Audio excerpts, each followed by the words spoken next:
You ever have that moment? That awkward silence when you're just not sure what to say next? Yeah, we've all been there. Well, in this guide, we're going to give you some super simple tricks to make your small talk feel, well, less small and way more natural. Let's jump right in. Okay, picture this. You're at a party, maybe a wedding, and you spot an old friend across the room. Your eyes meet. What's the very first thing that comes out of your mouth? It sounds so simple, right? But that first line, man, it can be tough. And getting it right really sets the tone for the whole chat. So here's what we're going to do. We're going to walk through a typical conversation, phrase by phrase. We'll listen in on two old friends, Bill and Rob. And by the time we're done, you're going to have a handful of practical phrases in your back pocket that'll make your own chats just flow. Okay, first things first, breaking the ice. This is all about that initial moment, that first hello. It's your chance to set a warm, friendly vibe right from the get-go. So here's how it starts. Super simple, super warm. But pay attention here. The real magic, the thing that makes this sound so smooth, is in that one-word reply. Likewise. That's it. This is such a great little word. It's just the smoother, kind of more elegant way of saying me too, or the feeling's mutual. Think about it. It's way less clunky than repeating, "It's great to see you too." It just keeps things moving forward so effortlessly. And this really proves a key point, These phrases are classics for a reason. They just plain work.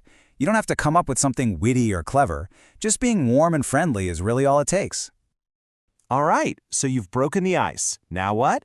Well, it's time to actually catch up. This is where you get into the real meat of the conversation. And here it comes, the classic, "So, how have you been?" We've all been asked this question a million times, right? But here's the thing you might not think about. Your answer can either be a total conversation killer, or it can open the door for more.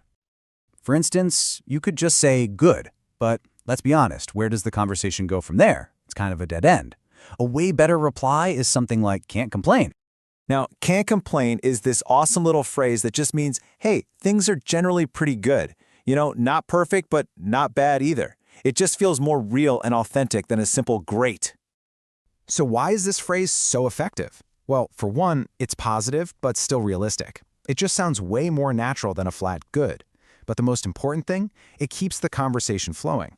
It practically invites the other person to ask more questions and keeps that conversational ball rolling. Okay, let's switch gears a bit. Small talk doesn't always have to be so serious, right? Especially with old friends. Sometimes a little playful teasing is the best way to connect and just share a good laugh. So for example, one of the friends says this, and fair warning, this is kinda dark and it's the kind of joke you can only make if you know the person really, really well. But it's a perfect example of what I'm talking about. So you hear that and you're thinking, whoa, that's awful. The mood just tanks. But is that what's actually happening here? Or is it something else entirely? And boom, there's the punchline. It was all a joke. This is such a classic example of a really common English idiom for teasing somebody. Yeah, yanking your chain. It's just a fun, playful way to say, I'm messing with you, or I'm just teasing. It basically means, hey, I was just trying to get a reaction out of you. Don't take it seriously. All right, so we've looked at a few different moments and key phrases. Let's put it all together into a simple, easy to remember small talk toolkit.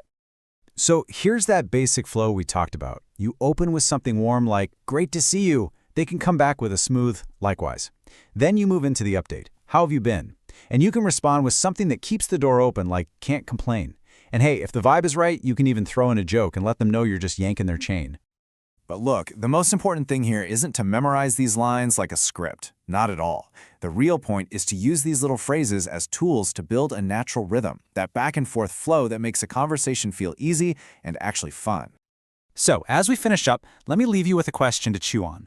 What's your go-to phrase for breaking the ice? Think about it, because the more you understand your own style, the more confident and natural you're going to feel in any conversation. You got this.